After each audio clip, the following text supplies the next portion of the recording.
We got some guy that just had surgery. I read about him today. I forget who he pitched for. Tampa Bay, I think. He had a good year in 21, but then he's had some injuries.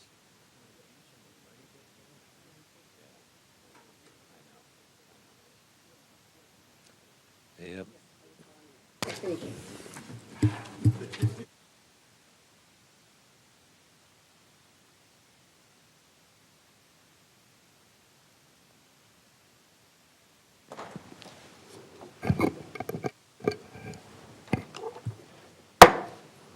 Okay, I'd like to open the regular meeting of the Camarillo City Council. And let's start with a roll call, please. Councilmember Kilby, Oh, that's hot. Mike. Darn. Sorry. Councilmember Martinez Bravo. Here. Councilmember Tennyson, Present. Vice Mayor Tremblay, Here. Mayor Santangelo. Here. Thank you. So the purpose for starting this early is to go into closed session. I'll have the city attorney read the reason for closed session.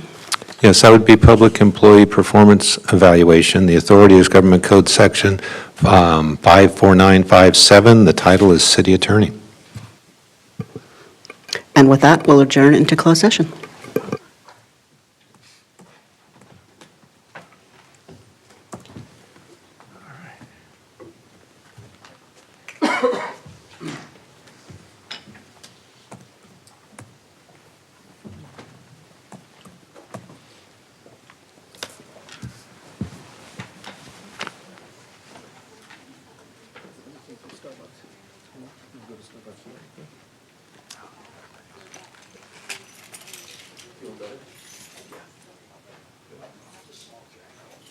Can't go digital if, or, you know.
I'd like to call this meeting of the Camarillo Board of Library Trustees to order.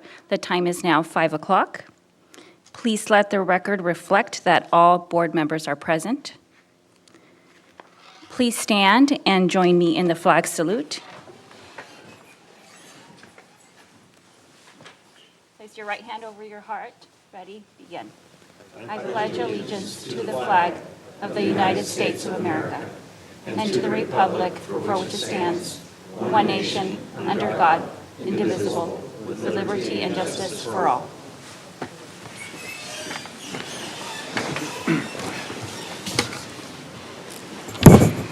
Okay.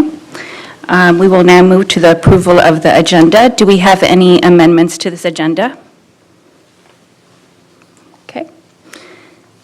The agenda is approved, and we'll move to public comments.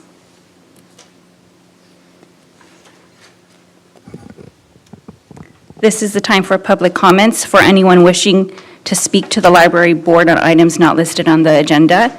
Do I have any public comments? Okay. We will now move to the consent calendar. Move consent. I'll second the And- motion. And I will be abstaining, given that I was not present, and I will let the record reflect that as well. I also will be abstaining from item A on the consent. Okay, so we have a first and a second, and let's please vote.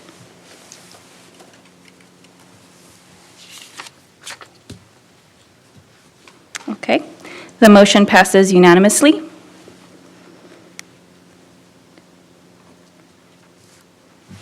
Okay.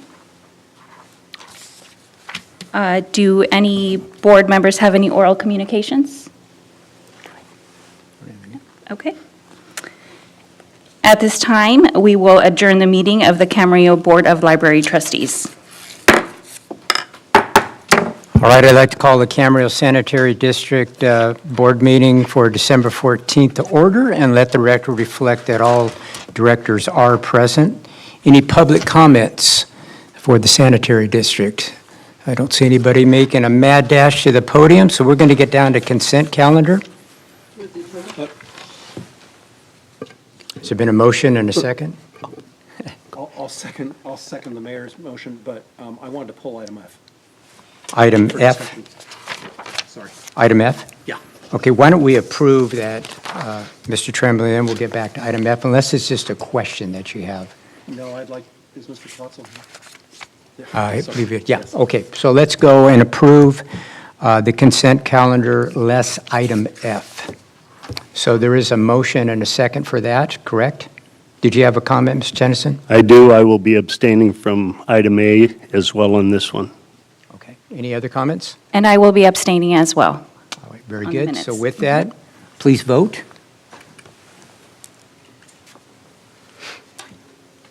That passes unanimously with 2 abstentions. So that's going to get down to item, I believe it's F, Mr. Tremblay. Did you have some questions on that? Mr. Klotzel, he's making his way up to the podium here. Thank you, Mr. President. Good evening, Dave. And I know that I had a chance to call a couple things to your attention, but I wanted to just ask you a few more things. First of all, this is for the Chemical System Improvements Project to the water reclamation plant. And it's actually the first, pursuant to the staff report, the first of 2 projects that are going to be undertaken. And I support these fully, but I really wanted to call attention to the significance in terms of costs. And I think we've got to keep, as a council, or as actually a board of directors, to be precise, for Camarillo Sanitary District, we've got to keep our eyes on the ball on 2 issues. Number one, the amount of near-term capital expenditures for the water reclamation plant, and by near-term, I mean in the next 5 to 7 years. But more importantly, how these near-term expenditures fit into a bigger picture, a macro picture. And my primary concern is whether or not these improvements would prove to be obsolescent when the water reclamation plant upgrades are built, or will they be able to be utilized or incorporated into the upgrades? And just for contextual purposes, I want to say the council, the board of directors back in July approved a very substantial wastewater management plan, which was well done, several volumes. I didn't bring them tonight. They probably are up to here. And the take-home, a couple of take-home messages. One is the opinion of cost for those new water reclamation plant upgrades is on the order of $135 million in 2022 dollars. So it's very, very significant, and it's a huge investment for our ratepayers. And we haven't made a final decision yet on which alternative to pursue, whether it's a brand-new plant or a hybrid. But I think, Dave, did I read this right? This is for chemical systems improvements, which in Chapter 5 of the wastewater management plan, it noted the poor condition of the existing tertiary chemical facilities. Is this the project that's going to take care or address that issue? Correct. Is that on? Yeah. Thank you. Yes, so this is one of several, and we'll use the term capital maintenance projects that we have ongoing, and this one moving forward at this point. But yes, the project to upgrade and improve several locations within the plant for the storage and chemical addition to the processes at several locations. But yes, it is part of that's reflected there. Then you would characterize it as, obviously, as significant, because this is not something we can mess around with. From a chemical system standpoint and from a regulatory standpoint, the city and the sanitary district has to pay attention to this and get this done, right, in the near term? Correct. Because if I read the wastewater management plan correctly, these current facilities are somewhere between poor to very poor in terms of mechanical condition. Is that right? That's correct. I just wasn't sure if I was reading I didn't really get all of that standing out to me in the staff report, which is why then the other question is, I know there's a second project here on sludge pump improvements. The first one was on the liquid stream side. Forgive me, this side is on the solid side. So we're gonna see those improvements coming to us in the future? Correct. Okay. Right. The one thing I want to make sure of is,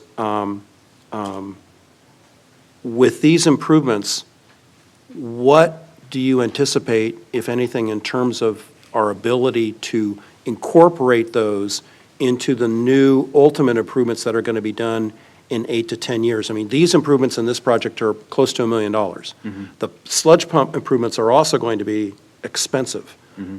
What, if anything, do you see in terms of our ability to incorporate those into alternatives 2 or 3 under the wastewater management plan? Right. Initially, real simply put, we don't know enough about those future plans. The level of detail is what we're going to be working through over the next few years to determine what those eventual improvements, substantial improvements, are going to be, as outlined necessary by the wastewater master plan. So right now, the answer is, the expectation is these improvements are going to be fully replaced by the eventual full rehabilitation and replacement of the entire treatment plant processes. And we don't know enough of the details, and that's, again, ongoing to get there eventually in the next few years.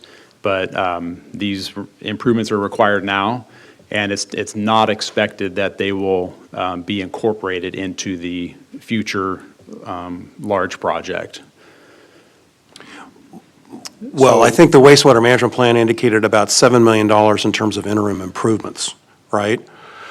So I guess I just want to make sure that the sanitary district ratepayers get the biggest bang for the buck. Absolutely. And that we do whatever we can to incorporate what we're doing now in the near term to make sure that it's compatible in the long term and not necessarily obsolescent. And so forgive me for taking up the time, but I want to be sure that I'm just speaking for myself. I'm hopeful that in our future staff reports, that those issues will be focused on. In other words, the reference to the wastewater management plan, where we can find it, the need for the improvements in the near term, given the condition of the facilities, and finally, the obsolescence question. Right. So that, and I'm just speaking, I'm a party of one on this one, but I'm hoping that those items can be in our staff reports in the future. Yeah, no, good recommendations that I agree with, and we'll incorporate that moving forward. All right. Mr. President, thank you. Happy to make a motion to approve this if, in the absence of any further questions. So let me ask if there's any other questions of council members before you do that, please. Any other questions? Okay, please proceed. Move to approve. I'll second. There's a motion and a second. Any further discussion? Hearing none, please vote. That passes unanimously. Thank you, Mr. Tremblay. No discussion items, oral communication. Any oral communication tonight with anybody? Okay, so with that, we'll adjourn.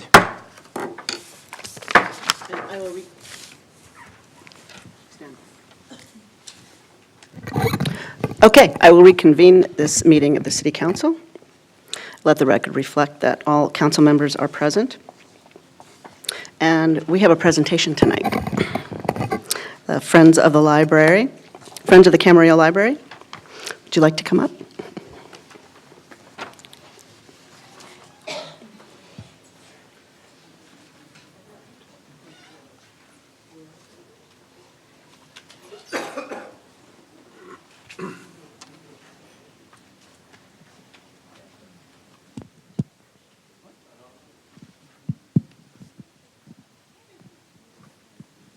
You're going to have to make room. There's a lot of you.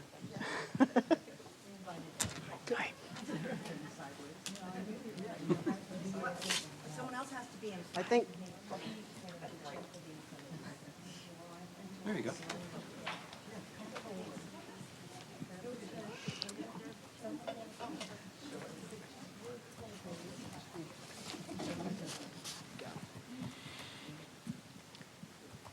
So this is one of my favorite things to do, is to take money from people. No, I'm kidding. I'm kidding. No, but it's, I remember when I was first elected 4 years ago, this was one of the first things that I was a part of. And I don't know if I really realized how important the Friends of the Library are to our library and to our community. So it's my pleasure to welcome you here. And who is the designated speaker?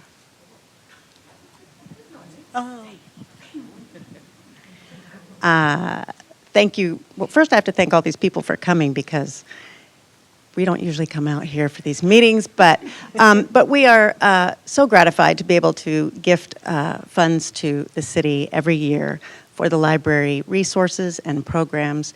And I'm so happy that it's not just board members that you see up here, but some of our volunteers who work in the bookstore and do things behind, not so much behind the scenes, but editing our newsletter. So it takes a huge amount of volunteer time and not just a board running meetings, just like the staff of the city does a lot of work for the city council. So thank you. Would any of you like to say something? Come on, don't be shy. Well, thank you on behalf of the city, on behalf of the residents of Camarillo and all of those who enjoy our library. It really is a jewel. Thank you. We really appreciate that.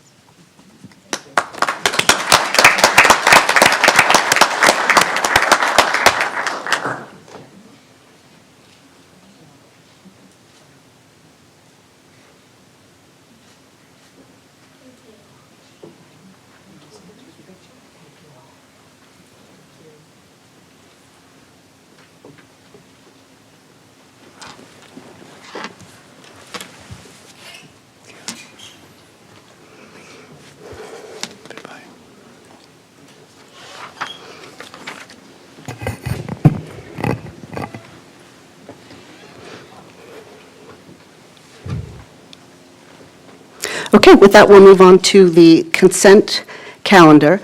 Before we jump in, I do want to say that I've received a number of public comments for item V, so we're going to pull that from the consent calendar so that we can discuss that. So that'll be the first thing we tackle after consent calendar.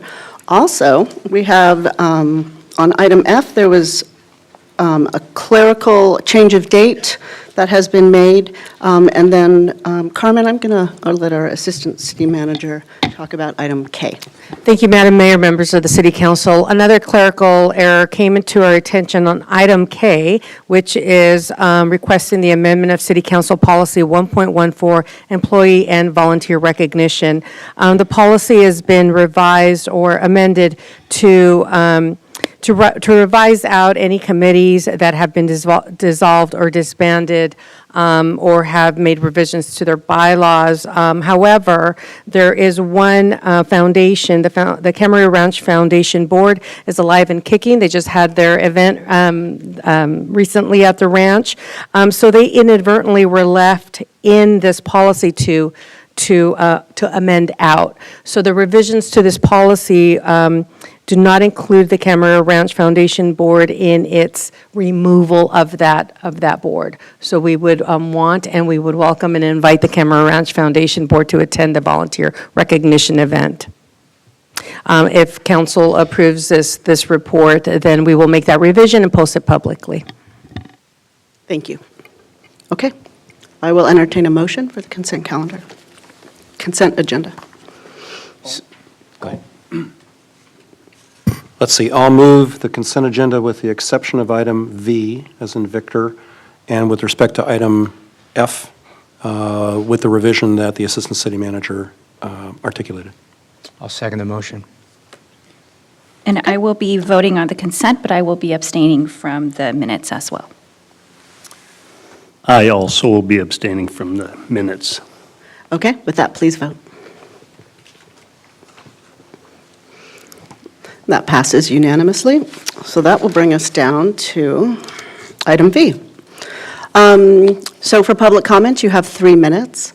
There's a timer here. I can also see the timer, and the bell goes off at when there's 1 minute left, so don't let that stop you. Keep going until 3 minutes are up. And I'm going to read these, or call you up in the order that they've been given to me, and we'll start with John Fleming.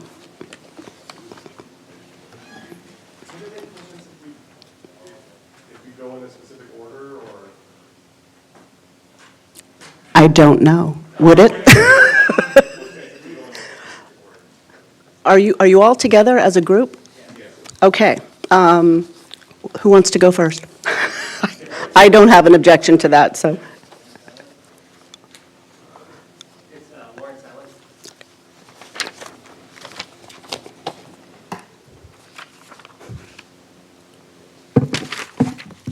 You might want to restate his name now that he's in front of the microphone. I will. Good evening, honorable mayor and council members. My name is Lawrence Allen. I'm president of Roy Allen Slurry Seal Incorporated. We've been sealing streets for public agencies for over 47 years. My father, Roy Allen, began sealing public streets with my grandfather in the early 60s and started his own business, Roy Allen Slurry Seal Incorporated, in 1975. I joined Roy Allen Slurry Seal full-time in 1987, working in the field as a squeegeeman, shuttleman, operator, foreman, up to my current position of president. I have a bachelor's degree in construction management, and in 2004 I passed the general engineering exam and added Class A to our contractor's license. In 2002, my brother Lance and I began running Roy Allen Slurry Seal.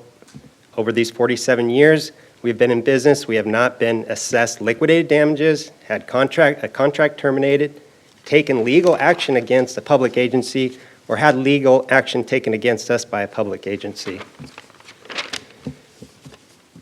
As stated in the letter from Lance Allen dated December 7th, 2022, we have resolved 97% of the punch list items for this project.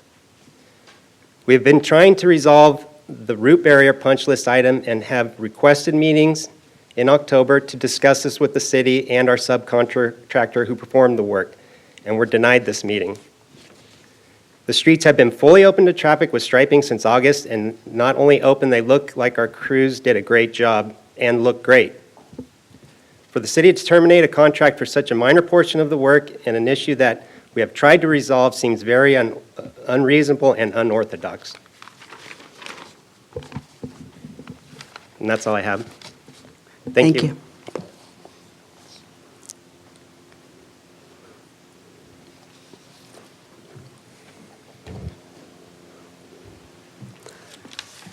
Lance Allen. Thank you. Lance Allen with Roy Allen Slurry Seal, Vice President. Just reiterating many of the points Lawrence covered. You know, we're not running away from any of the issues were on the punch list. There was a very long punch list of items that we did complete. We received more completed items that we had done before Thanksgiving after the notice of this meeting was going to be held. So we're not saying that there aren't issues that may need to be resolved, but we need to have a meeting where everybody is together, us, the subcontractor, the city, to actually look at it. I'm not sure, we're assuming the items are over root barrier and concrete curbs, but I'm still not even sure of that until we all sit together and see what exactly we're looking at. All we have on the punch list is something that says no root barrier. You know, I've seen other stuff, or other stuff has been brought up, but nobody's gone and looked at it and said, hey, this is what the issue is, and let's talk about issues, or ways to resolve it, and have everybody out there to do it. I've been requesting meetings since, gosh, before October, just over this specific item, so we can get everybody together, and we have not been allowed to have that meeting. So it does seem a little bit ahead of itself to go this far. We've, like my brother said, we've accomplished well over 97% of the items. This was a project that affected 6 million square feet of roads. We probably affected, gosh, 40, I'm thinking of correct, 40,000 homes? You know, I'm not sure how many residents have complained. When you go back to when we were awarded this project, when our references were checked, we have stellar references, and it seems odd that from a company with stellar references, 47 years, all of a sudden it comes to this where we're at here. So we're not asking to forgive these punch list items, but we need to have a meeting where everybody sits down and discusses them, and that has not happened yet. Thank you. I have a question, may I? A question before you go.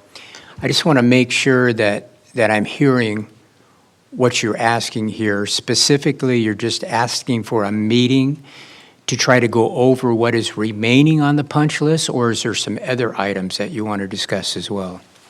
Oh, I mean, just what's remaining on the punch list. Just remaining on the punch list. And then, you know, see if there's, I mean, who knows, maybe we'll end up back here in another month or something. But the best way to resolve this is a meeting where everybody can get together and say, hey, here's what's possible, here's what's not possible. Maybe we can't come together. But without that meeting, we'll never know. And it seems like it's way ahead of itself to get to this point. Mayor, could I suggest that we ask staff to comment after the comments and not ask any more questions of the speakers? Thanks. Yeah, I just realized I probably should have asked the staff to speak first so that we could have some context, but we'll do that afterwards. Thank you. I just wanted to make sure I understood what the question was all. And we'll be available here to ask questions after you ask staff as well, if that's possible. Okay, thank you. Thank you.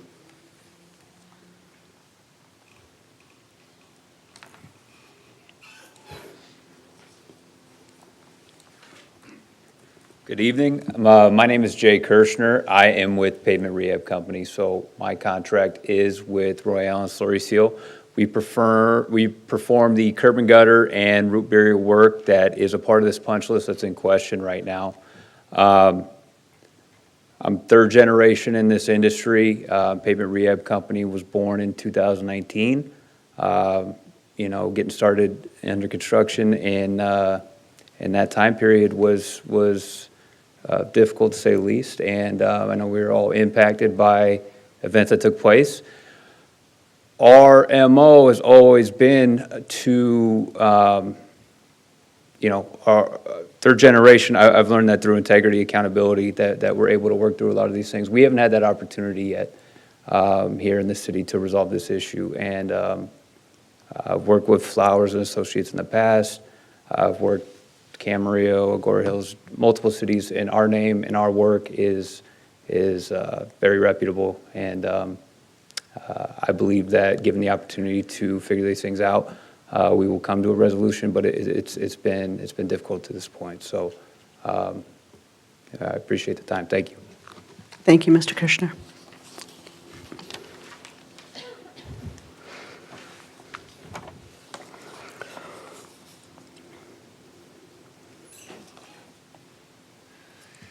And good evening. My name is John Gladich, and I'm the attorney for Roy Allen Slurry Seal. And just a little background of me, I've been a public works construction attorney for over 34 years. I've had my own firm for many, many years, and have handled, you know, countless cases. And just for a little further background, I'm so entrenched in public works construction that I'm one of, I think there's maybe 70 lawyers in the entire state that is on the panel of public works contract to arbitration panelists.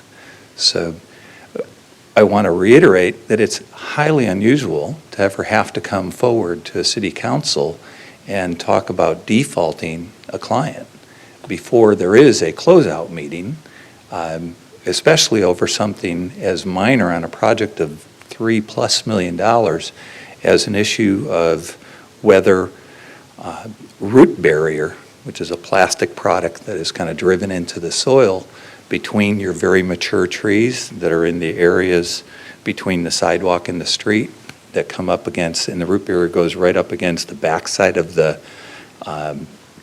curb, if you will, as you're looking at it. Your specifications call for root barrier to be placed as directed in the field because it matters how mature the tree is, how big the roots are. So much so that the specifications require an arborist to be there so that you don't hurt roots of trees. And indeed, Roy Allen Slurry Seal had an arborist.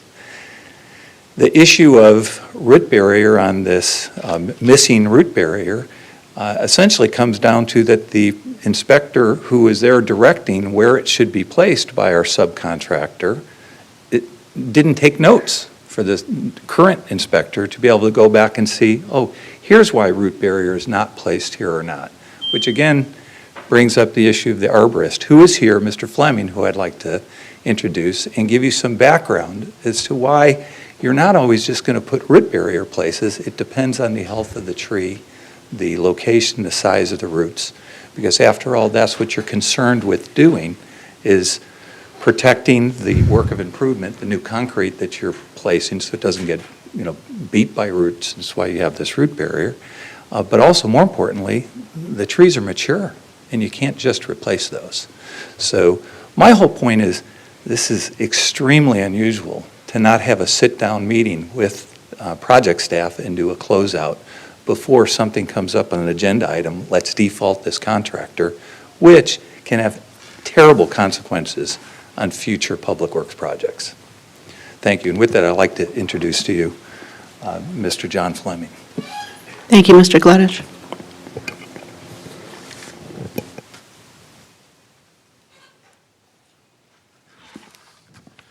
Well, good evening, ladies and gentlemen. I'm John Fleming. The company is called Green Tree Care. We're based here in Camarillo. I don't know any of you, but I know Leo Alamillo. Some of you may know him. I was called upon by the subcontractor, Pavement Rehab, represented by Jay over here, to carry out some inspections when I was asked to. And I must say that Pavement Rehab, represented by their foreman, who isn't here today, his name's Joe Pinedo, were very diligent with regard to calling me when they were concerned and when they were asked to check on things by the fellow representing the city. I think the city had an independent contract management type of fellow who was supposed to liaise with the city, and I must say that I was called out when they felt the need, and I found them to be diligent with regard to the concern for the roots, whether they needed to cut them or grind them. They're given Hobson's choice because they have to do the job in order to do the curbs and gutters and keep the slopes, conforming with whatever else is on either side of wherever they've done the demolitions.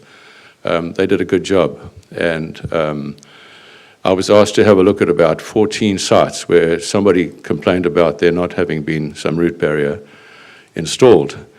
All I can say is that I've read the spec. I have no idea as to whether there were roots cut.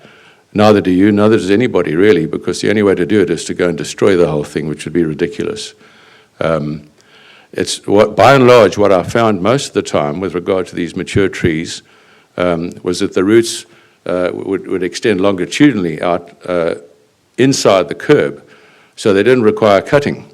All they needed to do was lay the concrete up against those roots. They were right up against the back of the previous concrete construction. So that could easily be the case with regard to these 14 sites about which somebody is complaining. I haven't been privy to any of these other discussions that have gone on between the city's people and the contractors. I'm a sort of an independent fellow here. But I am here to say that I think that when required, they did their duty. And I found them to be very cooperative and didn't have any complaints about how they treated the routes, how they installed the barrier. So by and large, I think that that meeting that they suggested is a very good idea. And if I'm needed to show up at that one, I will as well. Okay. I think that's about all I have to say right now. Thank you. Thank you, Mr. Fleming. Okay, and then I have Edward Ayala.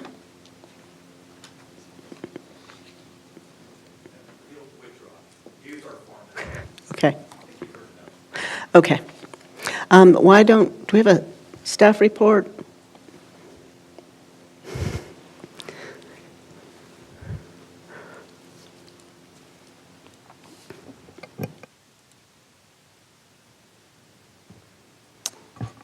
Good evening, Madam Mayor and council members. My name is James Campera. I'm the Deputy Director for our Capital Projects Division.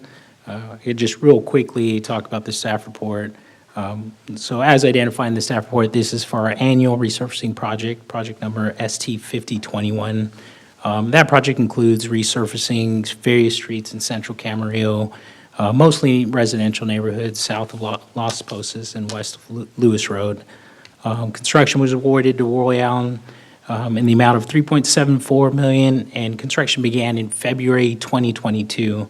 The completion date per the contract documents was July 22nd, 2022. So although most of the work is complete, some items remain incomplete several months after that completion date. And so I know there's a lot of discussion here about root barriers and disputed work. I just want to clarify that's not the intent of this action. There's a process for disputed work, but the work needs to be complete. It can be documented, and we can identify that claim or dispute through our normal process. That's not the intent of, as I said, this staff report. The intent is to complete the work for the subject project. So that's why we're recommending taking the necessary action in accordance with the contract documents to complete the incomplete work.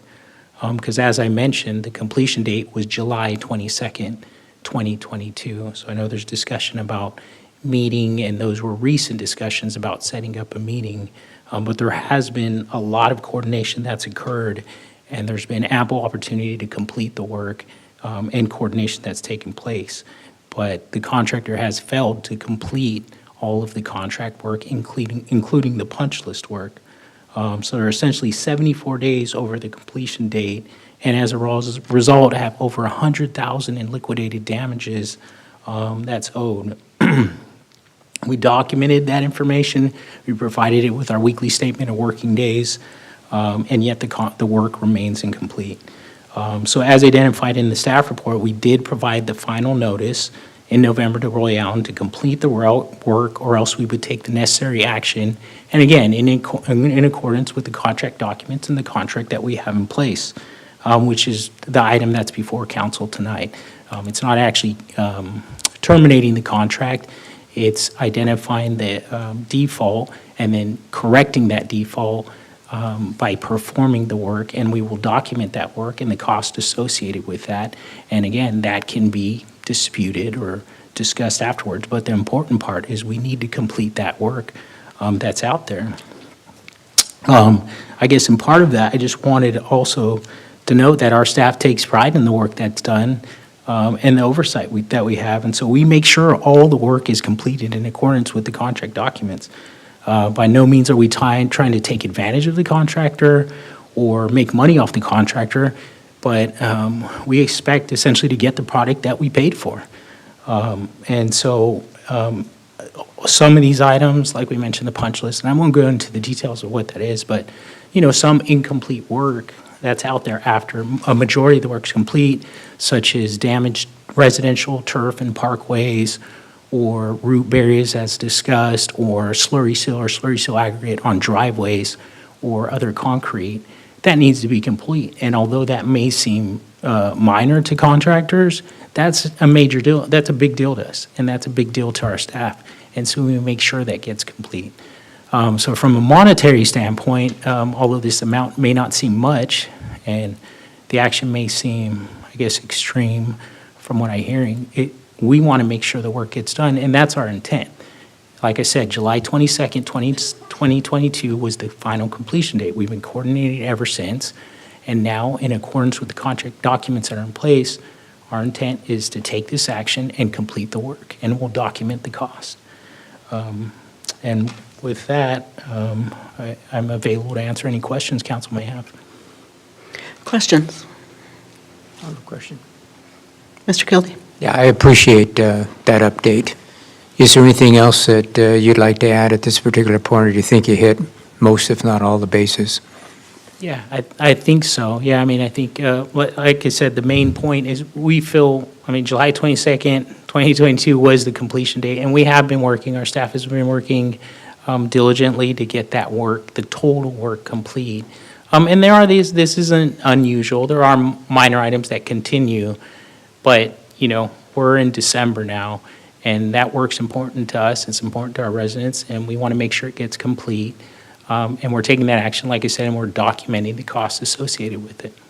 And you have had conversations with the applicant, with the individuals and/or company? Yeah, yes, we have, yeah, since it was, you know, awarded back in February. Okay, thank you. Questions? Mr. Tremblay? I'm a little confused over the sequencing here. The first speaker for the contractor made the representation that they had requested meetings with the city and the subcontractor, and they were denied. But I'm reading the contractor's December 7, 2022 letter, and it appears to me, based on what the contractor says, is the city proposed some meetings for either November 16 or 17, but the contractor declined to participate in those meetings. They said, hey, it's short notice, we can't do it. Is that right? That's correct. And I will say the reference to establishing a meeting, and there was prior discussion, as you mentioned, Councilmember Tremblay, or Vice Mayor Tremblay, sorry. They did request the meeting. Again, that request was made in November. The completion date was July 22nd. So there's been a lot of coordination to this point.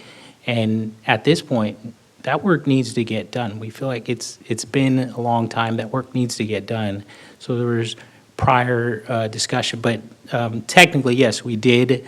As you mentioned, they did request a meeting. We asked, we were available for that meeting, but they said they denied it because of the timing. In other words, the offer was made to meet. Correct. But they declined to meet. Correct. For those dates. And they said it was, for whatever reason, they said in their letter that it would not have been possible for them or their sub to attend.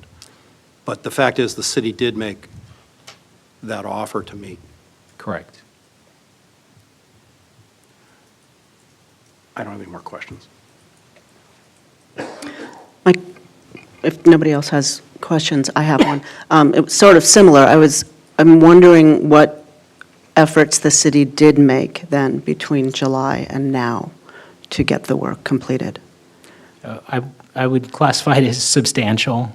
So we've managed several projects, and if the work we would love for the contractor to complete the work within the time permitted, and even slightly thereafter. As I mentioned, July 22nd was the completion date.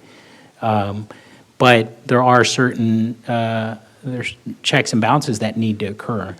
So we need to make sure all the work's complete. We need to double check that work and add additional punch list items as needed, even if they're working on punch list completion items, but they're not completed correctly. We need to have that opportunity to review that and add to it or make sure it gets complete.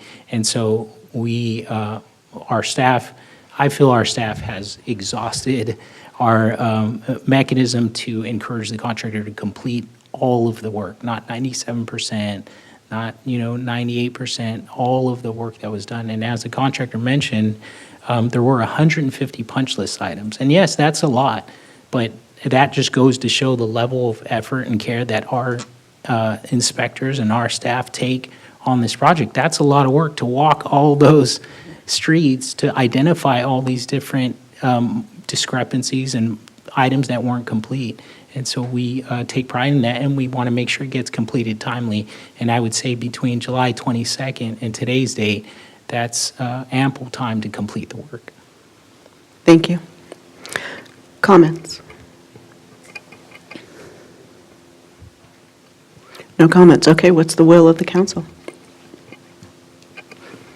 We have I'd a like to motion. make a motion that we approve item V. I'll second.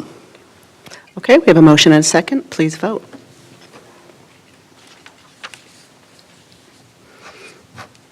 That passes unanimously. Thank you.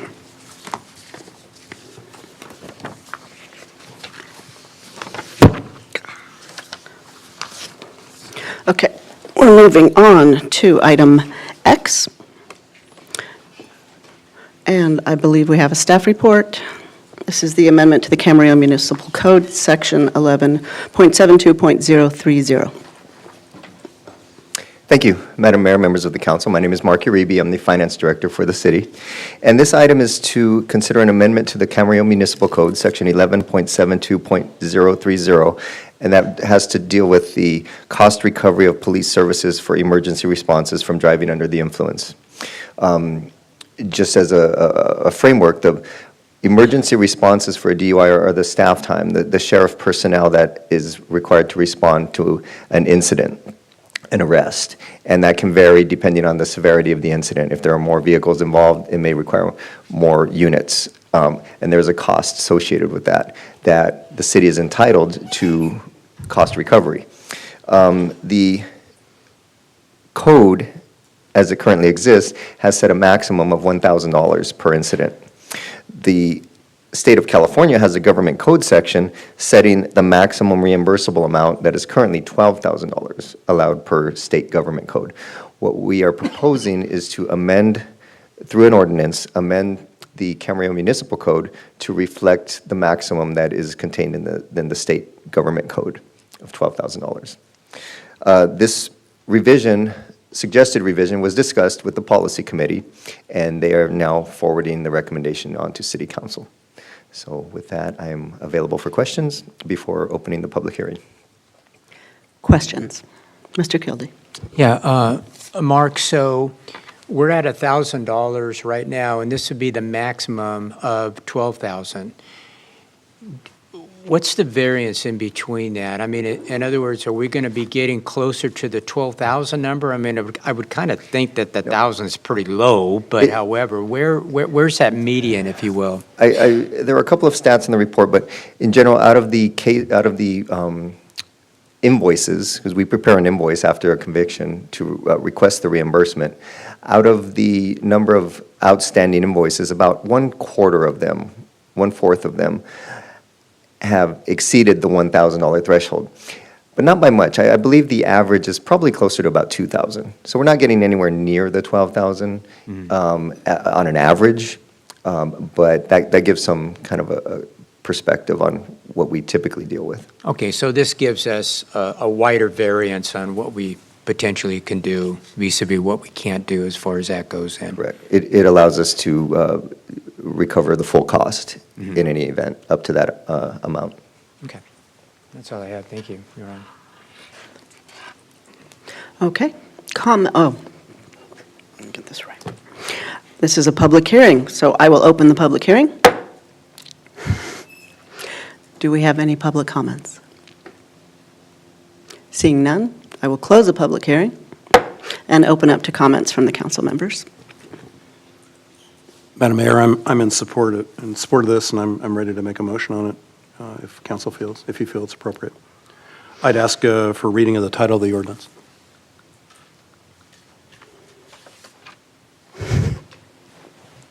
I'll be glad to do that. Thank you, Mr. Burke. I just hope this is the right ordinance. This is the ordinance on the Emergency Response Services, right? That's correct. Okay. Wanna make sure. It's ordinance 2003, an ordinance of the City Council of the City of Camarillo amending Section 11.72.030 of the Camarillo Municipal Code relating to the cost recovery of police emergency response services. I'll move to waive further reading and introduce. Second. Okay. We have a motion and a second. Please vote. And that passes unanimously.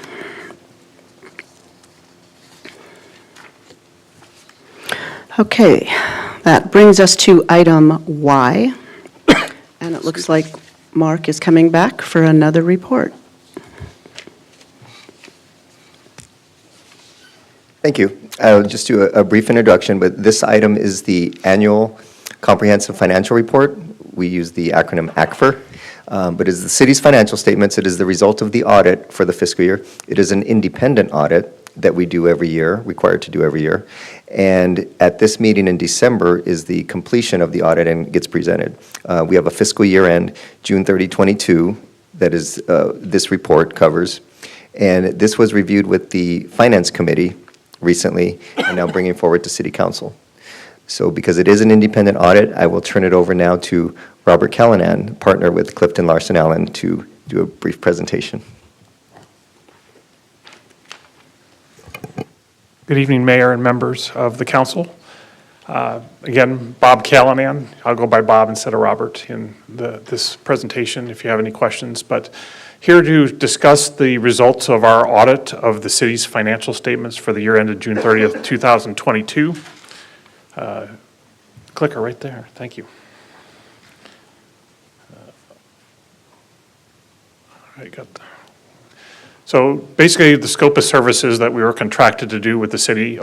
First, this is our first year of the contract. That is a 3-year contract with two extension years. So this is the first year that we performed the audit of the city's financial statements. And so the scope of services is the audit of the financial statements that are contained within the city's annual comprehensive financial report. We did an agreed-upon procedures review on the appropriations limit, the GAN limit, for the year ended June 30, 22, and we also assisted in the preparation of the annual comprehensive financial report. All these services, as Mr. Uribe had mentioned, are allowable under the auditing standards, and our independence is maintained with those services that we have been contracted to do. Basically, on the financial statement audit, management is responsible for the preparation and the fair presentation of the city's financial statements, as well as the internal controls over that financial reporting process. We, as auditors, are responsible to express opinions on the city's financial statements based on our audit. I'd like to point out that our audit is a financial statement audit. It is not an audit of internal control. It's not an audit of compliance. It's not a forensic investigation of any sort. So we are specifically saying that in your document, the annual comprehensive annual financial report, the financial statements, the footnotes, we've audited those, and those are fairly stated in accordance with generally accepted accounting principles. We do look at internal controls, we do look at compliance, and we gain an understanding of the city's operations, because that's going to base where we need to dig in or not dig in the realm of the financial statements. And so we do take a look at those, and then we decide if we come across something of concern, we follow it through till the end result. And if that end result is a significant deficiency or a material weakness in internal controls, we would be presenting that to you, the councils, as you are in charge of governance of the city, to let you know that those are concerns that are out there that need to be rectified. The bottom point is probably the best thing you want to hear, is that we expressed an unmodified opinion on the city's financial statements, which is the highest form of opinion that we can provide under the auditing standards. And again, I mentioned material weaknesses in internal control. We did not identify any. We did not identify any significant deficiencies in internal control or financial reporting, and we did not identify any instances of non-compliance. Very, very clean. And our other required communications, we didn't have any difficulties in performing our audit other than the learning curve of a first-year audit. We had no disagreements with management on any issues. We had no material misstatements corrected by management. That would be, we do audit procedures and we find an error or a material error, and then the city books a journal entry to correct it. So there was none of that.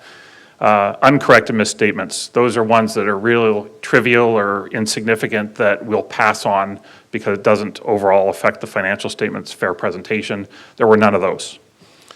The big thing this year was an implementation of a Governmental Accounting Standards Board Statement number 87 having to do with lease accounting. And so there are a lot of due diligence by the city staff and then some extra audit procedures to make sure that, first of all, did the city identify all possible contracts that would fall under this, and then do audit procedures on whether, okay, the city said these don't qualify under 87, we would test that to make sure we are in agreement with that decision, or they do qualify for presentation in 87, we'll test that as well. So again, we had no concerns in anything with that regard, and so I think it went pretty smoothly. And as far as unusual transactions or that lack authoritative guidance or overly complex, we did not come across any such transactions. Point out that your financial statements do contain estimates. Some of the most significant estimates that are in your financial statements have to do with the retirement plan, the pension plans, and the OPEB plan. The pension plans are on a measurement date basis. So yes, this is the June 30, 2022 financial statements, but the pension information is as of a measurement date that's 1 year earlier. So some people, if I had to wait for the pension information for June 30, 22, it'd be another year before I would present for this audit. So they've allowed for a 1 year. This is standard practice to allow for a measurement date that's 1 year earlier. I mentioned your annual comprehensive financial report. We audited the financial statements and notes. What we don't audit is the introductory section, the management's discussion analysis, the statistical section in the back. We do limited procedures on those areas to make sure they're not conflicting with the audited financial statements, that numbers are consistent with that. But we don't audit the statistical section because it's 10 years worth of data, and we haven't been doing the audit for 10 years. So can't provide any form of opinion on those things. And the MD&A is a required supplementary information, and there's some other schedules after the footnotes that also are required supplementary information. We do limited procedures on that. We do inquiries of, show us where that information came from. We validate that. Again, make sure it's consistent with what we did audit, and we had no issues with that.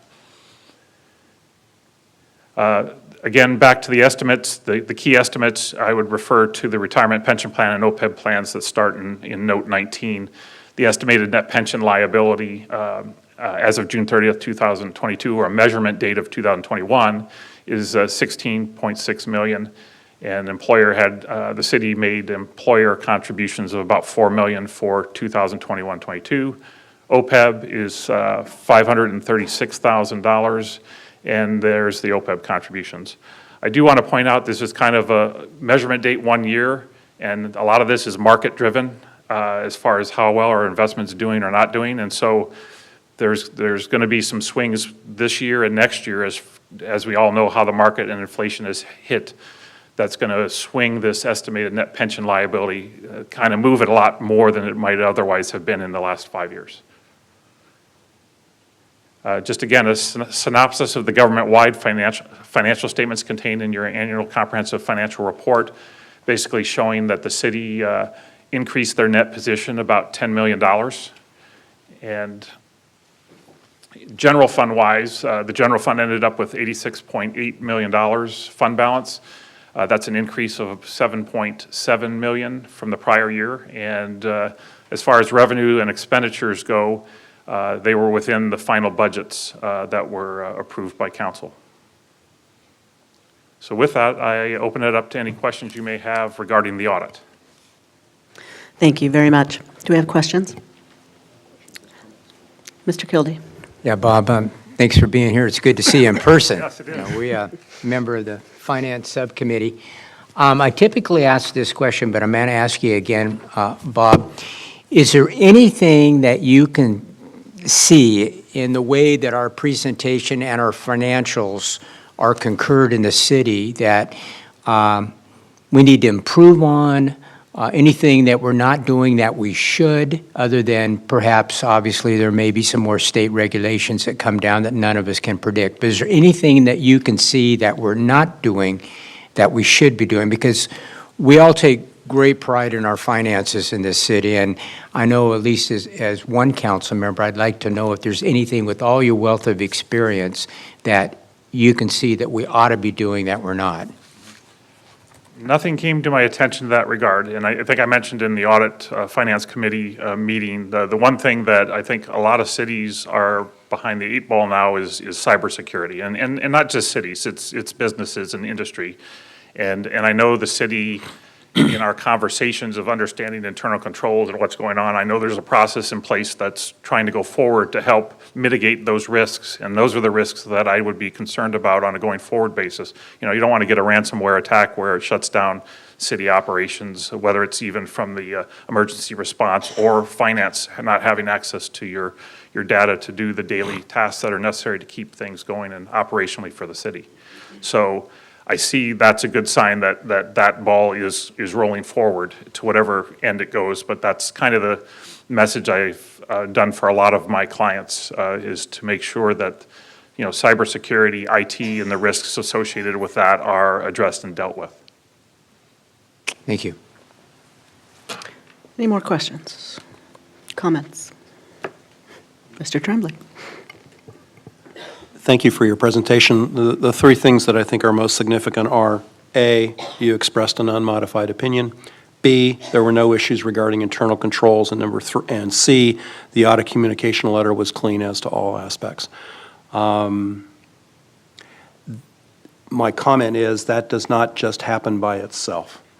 I want to compliment Mark and the finance staff for doing an exceptional job.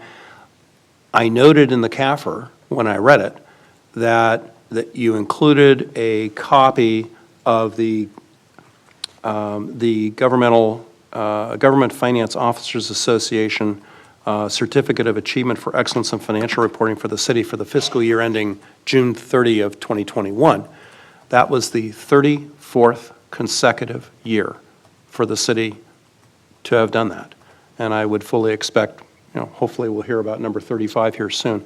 But I want to compliment you, Mark. I want to compliment the finance staff for an excellent report. Thank you to our auditor. Thank you for all of your hard work. And that is my comment. Thanks, Madam Mayor.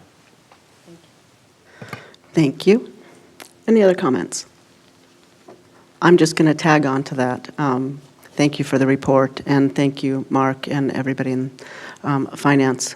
This is really great news for us, and we appreciate all the work that's gone into it. Okay, with that, we'll entertain a motion. I'll move to receive and file. Second the motion. Okay, we have a motion and a second. Please vote. And that passes unanimously. Okay. Mr. Ramirez, do you want us to break now, or? No, okay. We will move on to item Z. And Mr. Moe, looks like we have a report from you. Yes, thank you, Mayor Santangelo. So we are very excited to bring the proposed Camarillo Workforce Housing Down Payment Assistance Program for your consideration tonight. Before we begin, I kind of want to hit just three high points. So this is a grant-funded program. It's not general fund. And two, this actually allows us to help a segment of our population that we have not been able to help with grant funding before. So when we talk about affordable housing, we hear, you know, very low, extremely low, and moderate. But then there's also that above moderate category that some of those people can make a down, or basically can make their mortgage payment, but may not have that $100,000, you know, or a large down payment to actually enter into escrow and purchase the home and secure the mortgage. Well, this allows us to tap into that above moderate demographic. So it's really, it's new territory for us, and we're really excited to kind of test the water on that and help those folks. And then three, this is actually could be the start of a very substantial loan portfolio that the city would have in perpetuity. so funded with grant money. So now I'd like to introduce our consultant, Elizabeth Paniagua, who will be making the PowerPoint presentation. Mayor, Council, good evening. Thank you very much. As David mentioned, we've been developing this program basically since early fall. Is it on? Oh, there it is, thank you. So we've been diligently with the goal of bringing it to you tonight. No? It's okay. I can.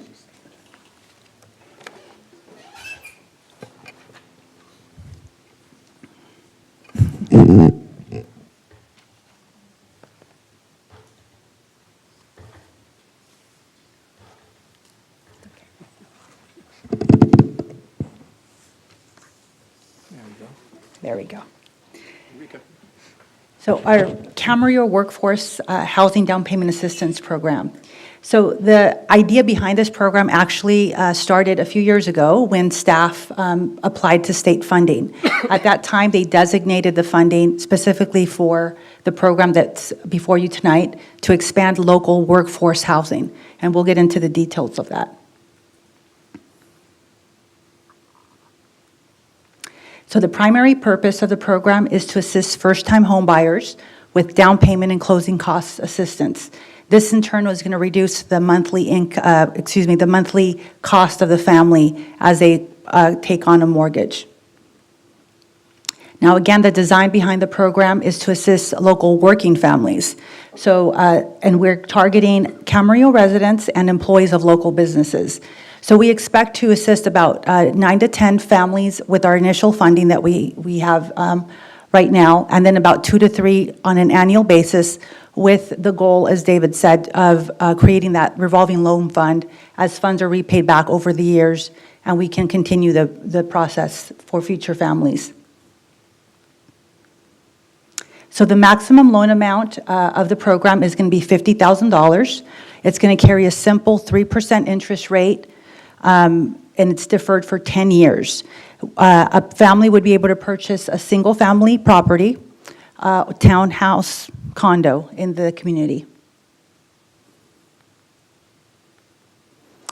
Now again, the applicant would need to be a first-time home buyer, and they would need to qualify as a low to moderate income family with a limit below 150% of area median income. So what this means is, I'll give you the number there. It's missing that number 4 blank spot.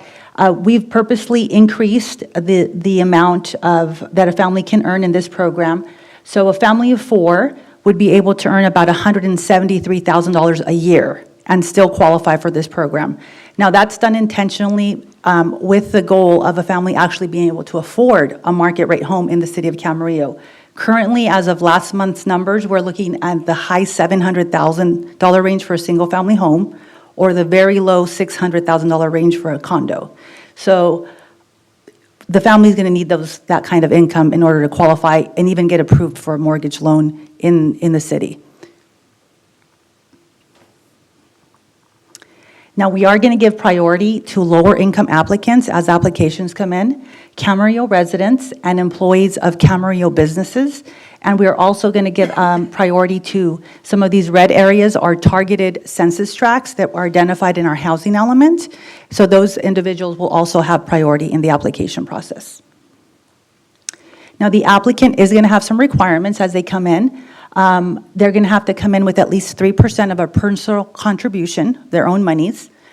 They can be gifts if mom and dad, grandma, grandpa want to contribute. So that is allowed. They have to be obviously pre-approved for a mortgage loan with a fixed rate type of product. And they have to complete an 8-hour home buyer education course as part of our program. Now, the terms of the loan, again, 3%, simple interest, deferred for 10 years, as long as they maintain the property as a primary residence.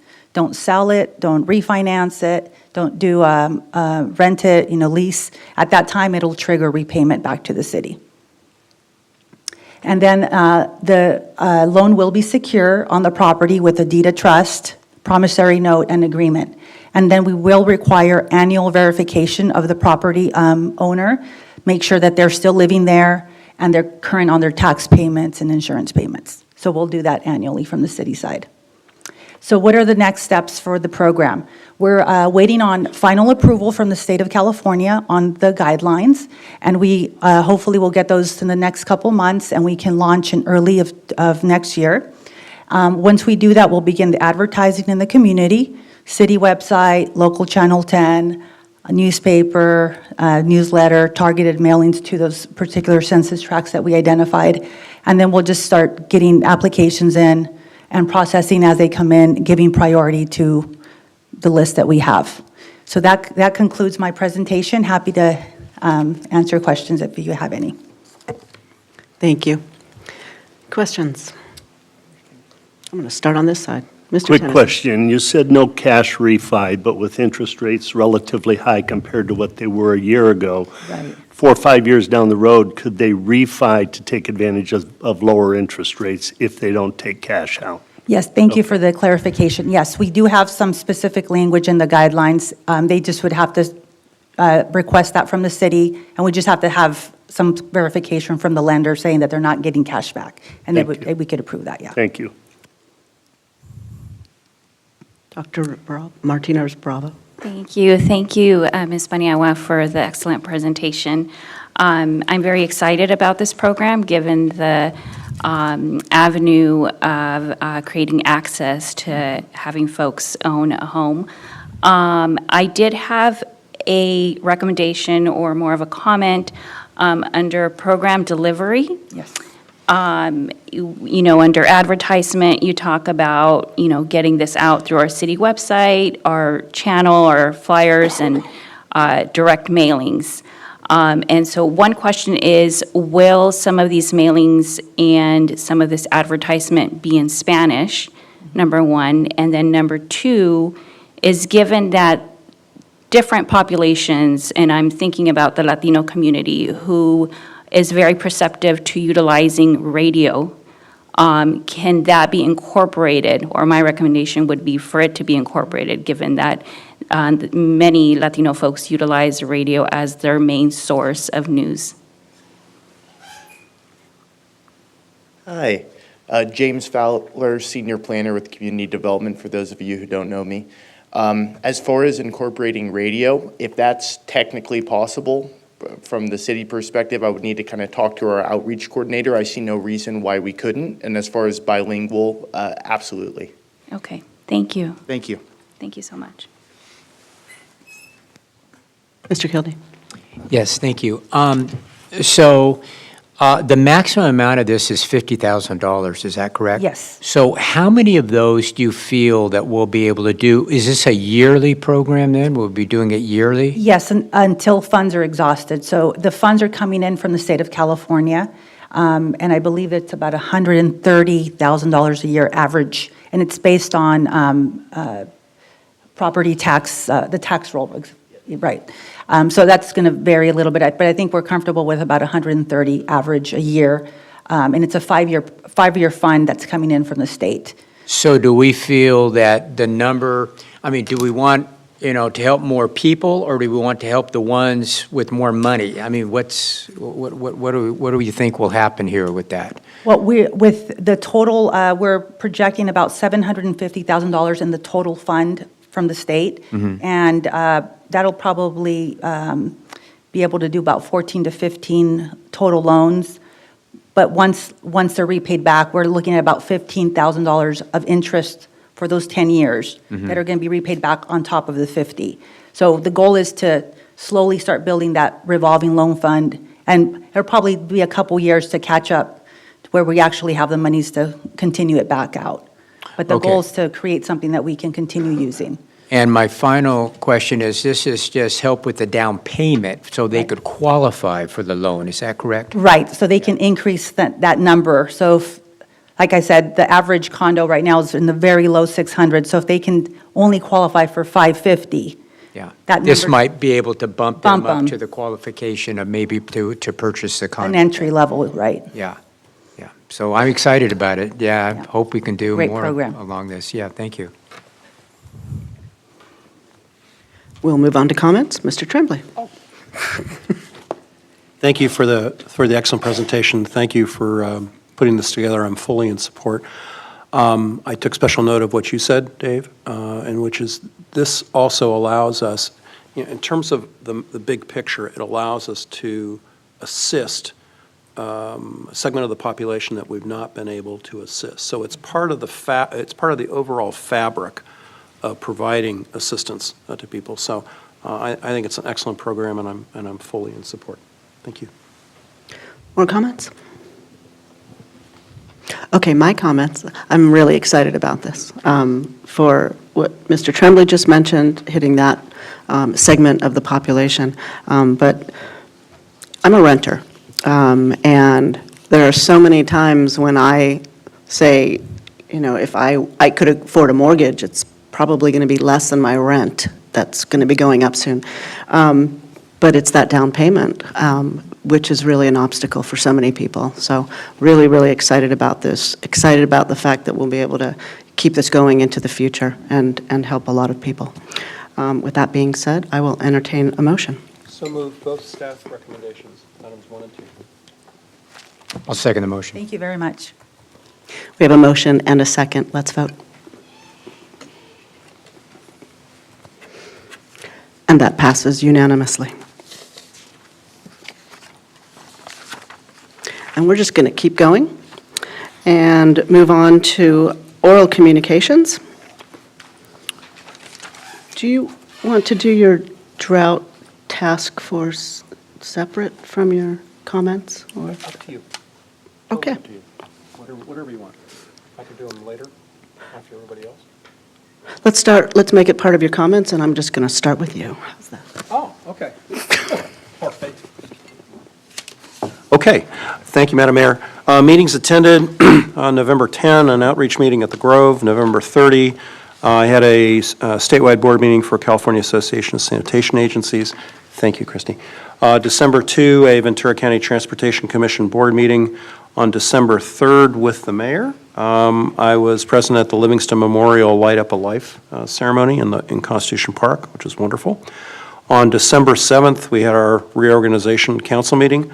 On December 8th, I had a press conference in Simi Valley relative to some safety improvements on the Quiet Corridor project in the Simi Valley area.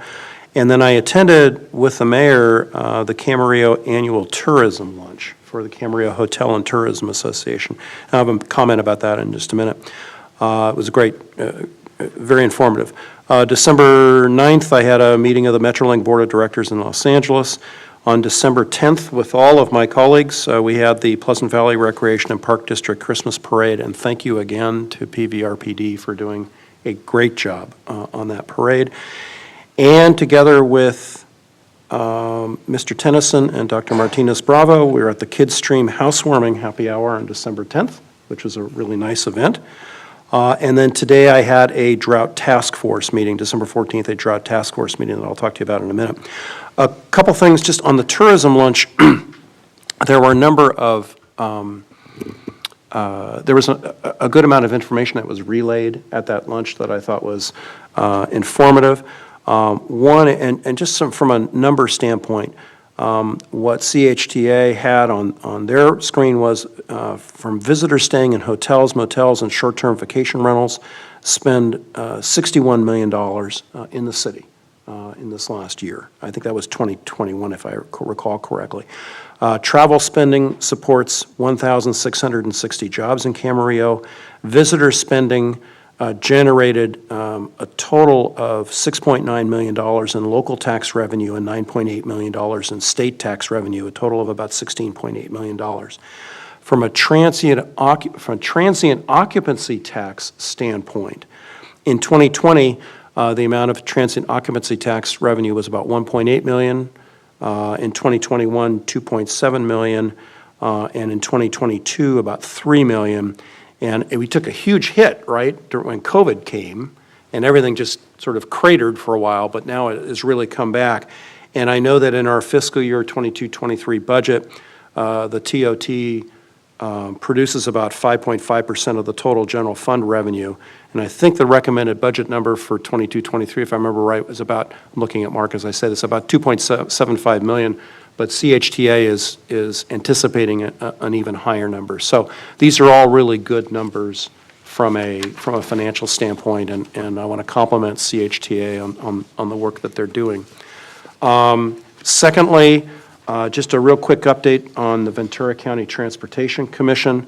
We had our VCTC meeting on December 2, and I want to make sure that the council knows that, among other things, the commission approved a priority ranking for a combined call for projects which are funded out of a number of different funds available, including congestion mitigation and air quality funding, TDA funding, SB1 State of Good Repair funding. But the bottom line is there were several funding requests associated with that, but one of the funding requests which was approved was a request for City of Camarillo Central Avenue bike lanes, project ST 5102, with an allocation of CMAQ funds totaling about $5.3 million, with a local required match of just over $600,000. So that was a significant step by the commission to say, yes, move forward, apply for those funds. And the commission also approved the city's lighting ordinance consistency review and determination. And you're probably asking, why in the world did the Transportation Commission do it? It's because it also sits as the Airport Land Use Commission. So with respect to areas out at the airport land use, and Mayor Santangelo is very familiar with this, being on the Airport Authority, sharing it too, I think. Anyway, the VCTC had to take a position on that. So that's all good news. As far as Metrolink is concerned, just a couple of quick things. Still, the financial side of Metrolink continues to be, I'll just say, difficult. Year-to-date through October, the revenue recovery, because like other public transit operators, including buses and rail, et cetera, Metrolink's revenue recovery was budgeted at 56%, while actual recovery is at 40%, highlighting a fare box revenue shortfall of $4.2 million. And the reason that's important to us here in Camarillo is we're one city within Ventura County Transportation Commission, and there are 5 transportation commissions in the Southern California area, including Los Angeles, San Bernardino, Riverside, Orange, that all have to contribute in funds to support the operation of Metrolink. And so we have to keep an eye on what's going on relative to Metrolink. And unfortunately, the ridership has not followed the same recovery trend, probably somewhere still in the same 40% plus of ridership recovery, maybe in the mid-40s. Ventura County is in the Ventura County Transportation Commission, which acts as the conduit agency. VCTC is in a relatively good position compared to the other county transportation commissions because we still have a fair amount of COVID funds left. But at some point, those are going to be expended. And so the discussion on Metrolink is going to be more and more challenging in terms of its financial wherewithal. And that has an impact on us, on the city, albeit indirectly.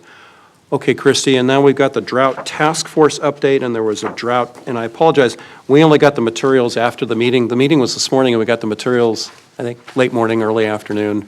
So I really appreciate Christy putting this together very quickly. That's a picture of Lake Oroville. Let's see if I can do this right. Oh, come on. There we go. Okay.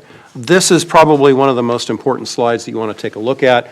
Your council will recall that I have talked about how, and look on the graph on the left-hand side in particular, the way Metropolitan Water District has been looking at this is from a volumetric limitation standpoint. There's actually been a dual path in terms of, for agencies in terms of compliance with Metropolitan's restrictions. On the one hand, the volumetric limitations, and on secondly, we went to the 1 day a week watering, and that was pursuant to requirements by Metropolitan and Callegas. But the take-home message here is that for all state water project dependent agencies, across the board, including those within, purveyors within Callegas and Las Virgenes and elsewhere, the performance is 3% under the goal. So we're doing very well. On the right-hand side, I think the right-hand side is actually a little bit misleading because it shows Callegas 19% over. But the fact of the matter is, it's not misleading, it just doesn't tell the entire story of what's going on.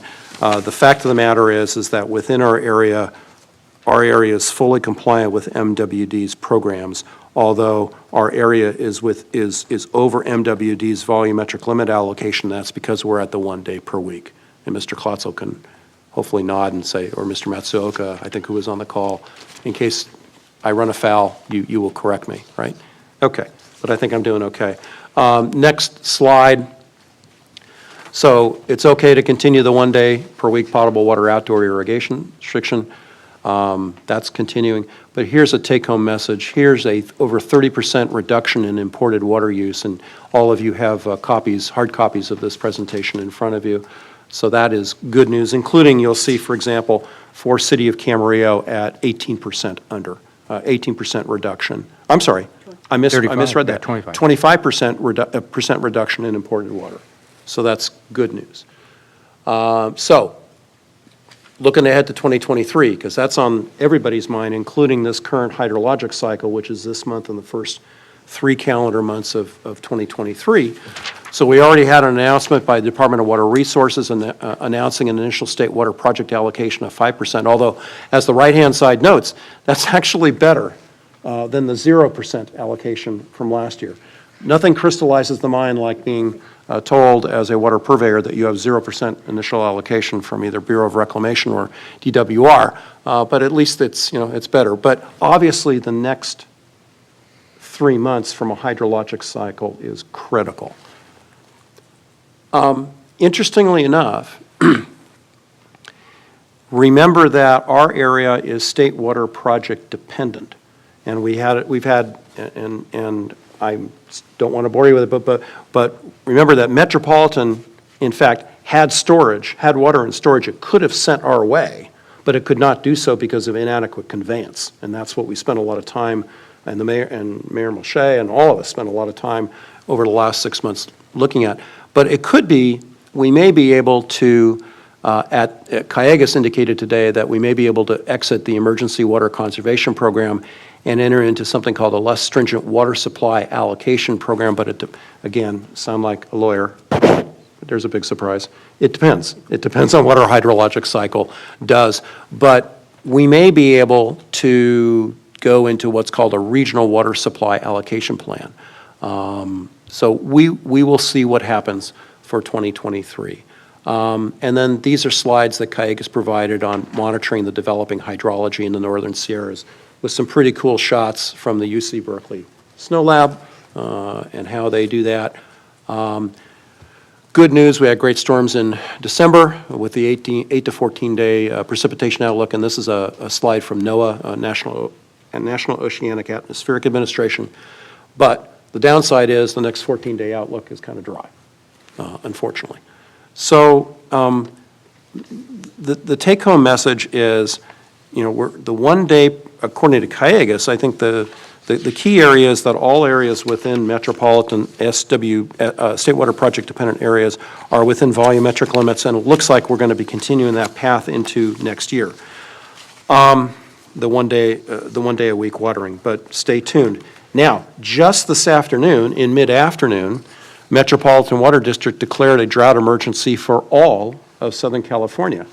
So you're saying, well, on the one hand, Tremblay is talking about what appears to be some progress on this, yet at the same time, MWD just this afternoon declared a drought emergency for all of Southern California. The way I interpret that, though, is that what we have been really struggling with here under the Emergency Water Conservation Program is that part of Metropolitan, the 6 million out of 20 million residents that are state water project dependent.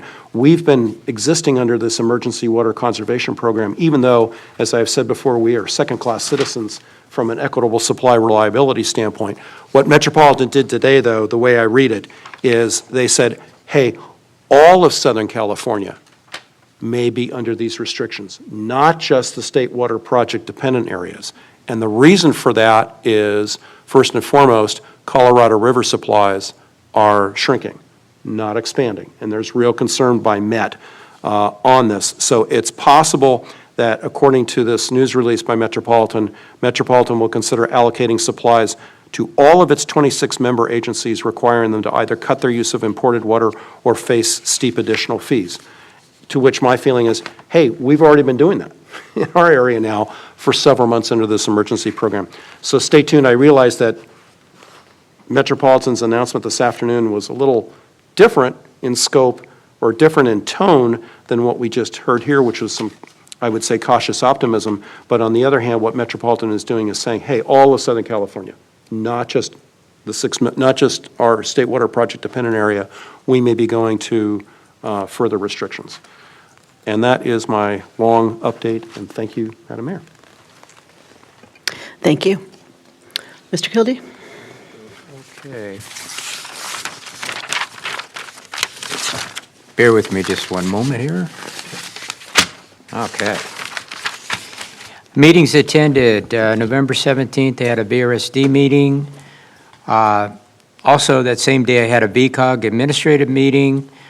December 7th, I had a finance committee here at City Hall with, it was actually Ms. Graven's last finance subcommittee, and I asked her, so how many committees have you ever, do you have a running count of how many committee meetings? And she had a few choice comments to me and said she didn't know.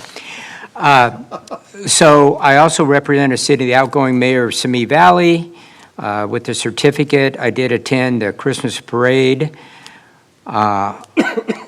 which is great. We all weren't sure whether or not they were going to pull it off, but we found a break in the weather. And it's interesting, Mr. Tremblay, if memory serves me correctly, I believe we had a very wet December last year as well, and we didn't get very little, if anything, after that. So let's hope that's not the case, this year. I have the honor and a privilege to serve with our two new council members here, Mr. Tennyson and Marta. Welcome with open arms. And I remember when I was first elected, I got a call and said, welcome to the family of Camarillo. So I want to welcome both of you and Ms. Santangelo, not necessarily that, as you are a veteran now, but I look forward to serving with you in your mayoral capacity here. So with that, happy holidays to everybody. Whatever happens, it's going to happen real quick here. And if you haven't gone shopping yet, remember, there's not a lot of time left. So we all need to do that. So those are my comments. Thank you. Dr. Martinez, bravo.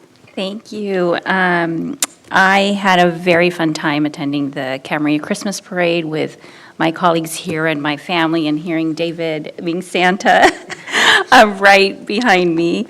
And that evening, we also attended the Kidstream event. I'm very excited about that project. Tony and David were there as well. I was on the board of Kidstream, and so it's always been a passion of mine, and I'm very excited about moving that forward. I took my 8-year-old daughter, who actually turns 9 today. Today is her birthday, but she did not want to leave. And so there's just so much to that project that I love about. And then on Sunday, December 11th, we attended the Camarillo Nativity Concert at the park with Mayor Santangelo, Sheriff Bill Ayub, and our Chief of Police, Eric Tennyson, were there as well. I am a California girl, so I was freezing, but the event was fun. And in my speech last week, I know it was quite long, but I did miss a line. I'll make it short, I promise. I just wanted to thank my treasurer, Cynthia Jones-Campbell. I wanted to thank her publicly, along with our marketing person, Elidet Borden, Rebecca Page Carrasco, and Dr. Miguel Lopez. And I just want to end with saying that I have felt so welcomed by this city, by the city staff, The staff has been absolutely amazing. I'm really excited to be here and I really look forward to continuing these relationships and to working with our fellow council members. And I wish you some very, very happy holidays and Merry Christmas and Happy New Year. And yes, get your gifts if you have not already. Thank you. Mr. Tennyson. Well, my activities have been well reported by Mr. Kildee and Dr. Martinez Bravo, so I'll say happy holidays, Merry Christmas, and Happy New Year. Okay, for meetings attended, on November 10th, we had a animal services meeting, and there was some sort of technical glitch, so it didn't happen. It was rescheduled to November 28th, and I think they just barely had a quorum. I was not there. November 10th, Airport Authority. November 16th, Executive Committee of CPA. November 18th, Economic Development and Land Use Committee. December 1st, CPA Board of Directors. On December 3rd, I was at the Livingston Memorial Light Up a Life tree lighting ceremony. I've really come to enjoy that every year. It's just a really special time to kind of stop and take pause and think about those that we've lost. 12/7 reorganization. 12/8, I was at the Visit Camarillo Annual Tourism Luncheon, and I really appreciate you reporting back those numbers because I was really impressed hearing those as well. And they did a really nice job. Really nice job. They had a panel discussion, and there was a lot of information that I really was really pleased to hear. Where did I go? And then later that day, I was at the ribbon cutting for the Stretch Lab. Welcome to Camarillo, and I wish them well. On the 10th, I was also in the Christmas parade, and shout out to PVRPD. The rain parted it was perfect. It was like it rained when we got to the community center. It started raining shortly after we were done, so that was a little bit of luck for us. And on the 11th, I was at the Interfaith Community Concert, the Nativity with Martita, and that was really lovely. And that's all I have. Happy holidays, Happy New Year to everybody out there. And with that, we are going to adjourn, and we will be back at 7 p.m. We're actually not adjourning, we're just recessing. You're right. We are going to recess.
Okay, I'm going to reconvene this meeting of the City Council and let the record reflect that all council members are present. And now is the time for public comments. So when you come up, please state your name. You have 3 minutes. It will beep when you have 1 minute left, and the red will turn to yellow. Keep talking until the 3 minutes are up. And the first speaker, Caitlin Brooks.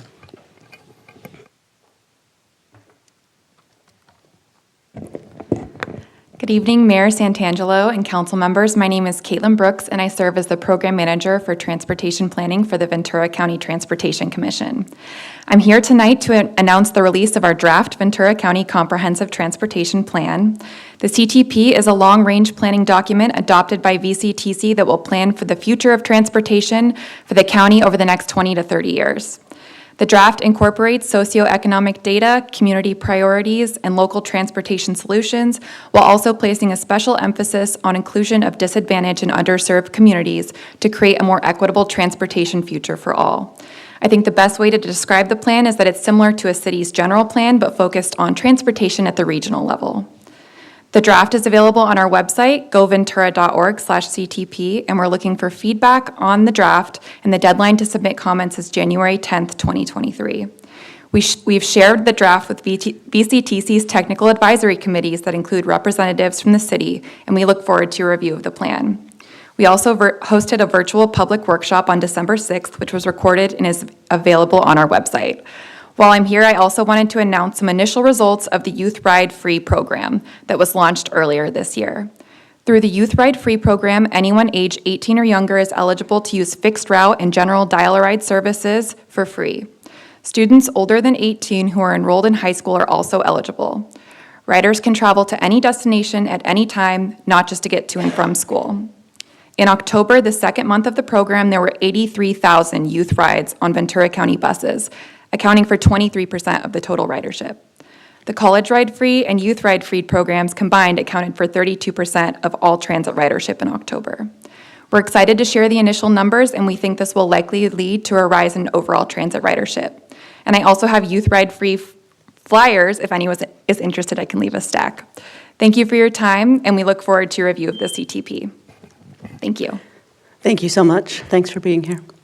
Questions, comments? No, just a comment. I just wanted to thank Ms. Brooks for all of her hard work on behalf of Ventura County Transportation Commission. I'm privileged to chair the commission this year, and so I wanted to thank you very much. And that comprehensive transportation plan is a big deal. It is significant. That's a good analogy in terms of general plan by which we go, and it focuses on all aspects of public transit, including the equity aspects, and so it's really important. So if you have a chance to take a look at it, please do so. And anybody out there in the public, if you have a chance to take a look at it, please do so. And thank you again, Ms. Brooks. Of course, thank you. Oh, yes, flyers.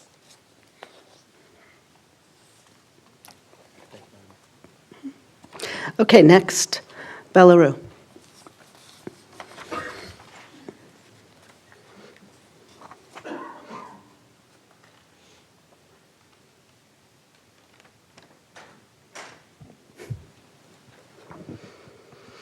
Good evening, council members. Recently, the cops towed our van right before Christmas. I just lit the Advent candles, hope, peace, and joy. The cops aren't showing us much peace. At least we have friends who will show us peace and hope, and who will fight for us, who will fight for themselves, instead of saying, oh, I don't like that, go tow it, go give it a ticket. We had to walk all the way from our place to the deli in town. We are all children of God.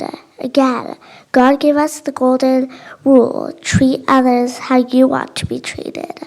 I don't think the cops would like it if we threatened their family, if we towed their car.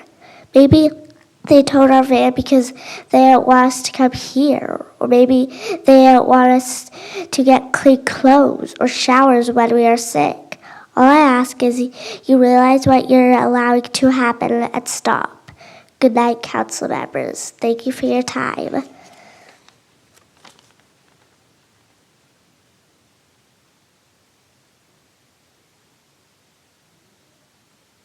Is it Alicia McGarry?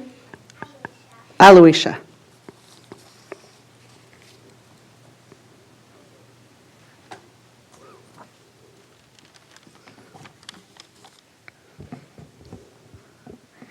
Good evening, council members. You've not been listening to me lately, so I can only hope that you will this time. I'd like to introduce myself to the new council members. I'm Aloysia, and I'm 9. We no longer have a way to travel on Thanksgiving when you were probably with your family cooking turkeys. We couldn't get out to our grandma's house. So when she was finished with her party, she took me and Mom to go all around town and see what was open so we could get some kind of Thanksgiving dinner. Nothing was open, not even the grocery store. When we moved our van and we got it taken away, so we'll never move our RV for the government. Us and the government are the same. We're all children of God. And even though 3 of you don't listen to a word we say, David, Martha, please. You guys can still change things. Have a wonderful night, council members. Those who shut their ears to the cry of the poor will themselves call out and not be answered. Proverbs 21:13. Good night. Thank you. Patricia McGarry?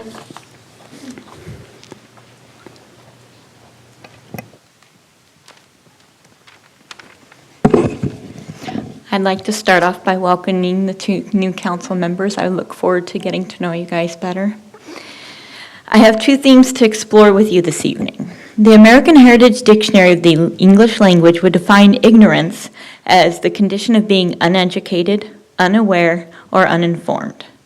Will council members, Eric Tennyson as the representative here for the Ventura County Sheriff's Office, I'm not here to speak about ignorance, but ignorance. As my family and I have come here many times to speak on the trampling of rights, harassment, degradation, stealing of personal effects, and more, all perpetrated by those who have been placed in positions of public trust.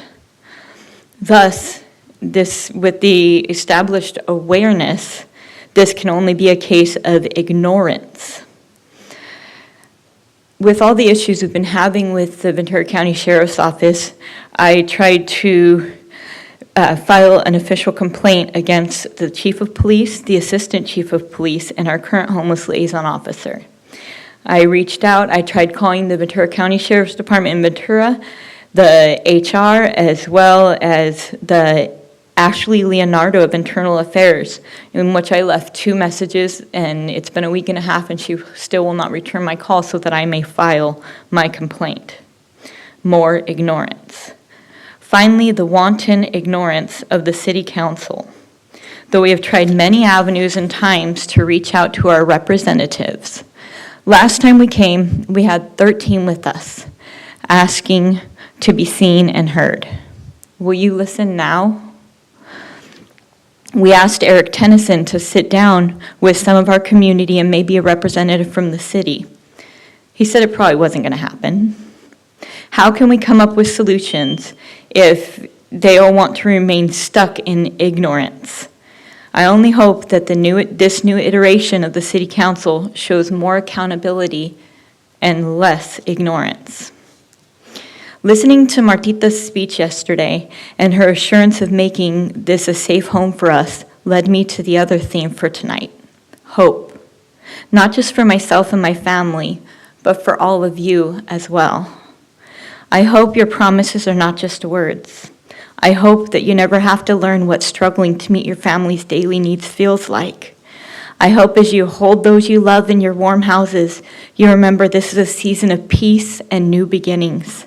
Let's work towards coming together to create a peaceful new year, not for some, but for all. Thank you. Thank you. And Timothy McGarry.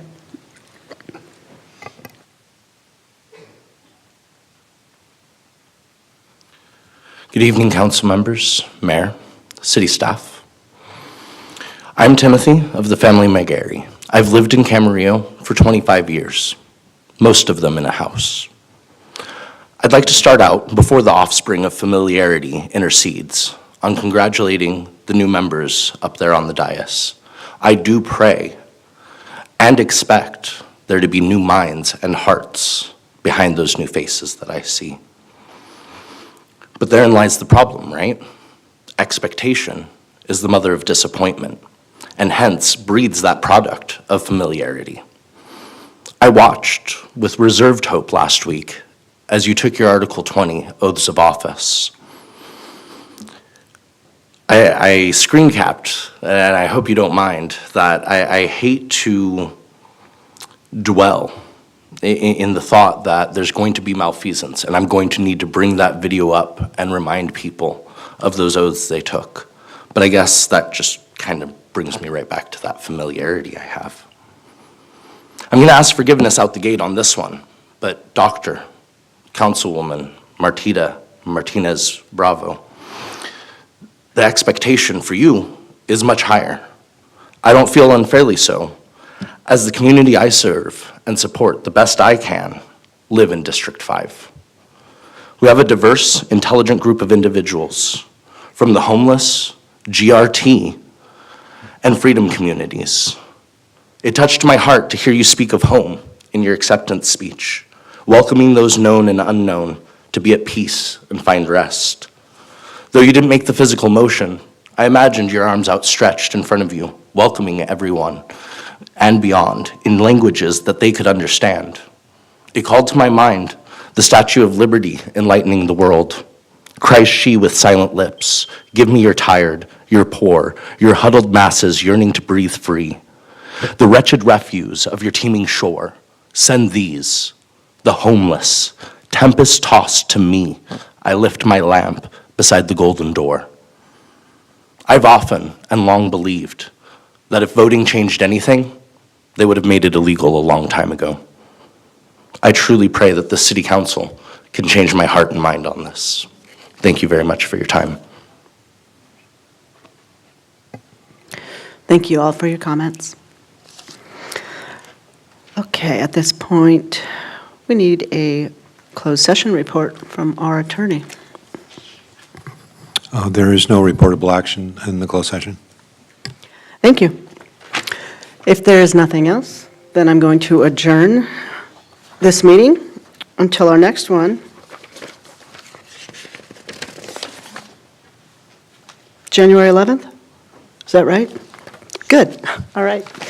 Good night, everybody. Happy holidays.